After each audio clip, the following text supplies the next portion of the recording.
BJP কর্মীকে পিটিয়ে মারার অভিযোগ তৃণমূল নেতাদের বিরুদ্ধে। ঘটনাটি ঘটেছে নদিয়ার নবদ্বীপের 6 নম্বর ওয়ার্ডে। তার প্রতিবেশী এবং ফ্যামিলির লোকজন পুলিশের কাছে অভিযোগ জানাতে এসেছে। দেখুন ঘটনাটি।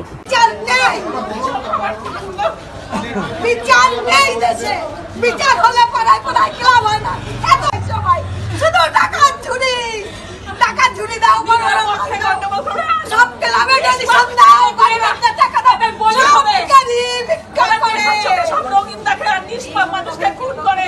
ড্রাইভার এটা করেছে আর এবং ওই সিদ্ধান্ত ড্রাইভার আমাদের সব সময় বলে আমার কাছে বেশি আছে, যখন তখন আমরা খুলে দেবো সবাই বলে।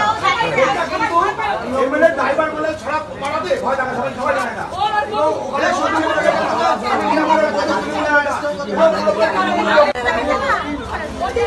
সব ঘাটি করে রেখেছে জায়গায় জায়গায়, সব ওই মাদক করার জন্য। সবাইকে চিনি তো? সবাইকে চিনি। পুরোপুরি এমএলএ ড্রাইভার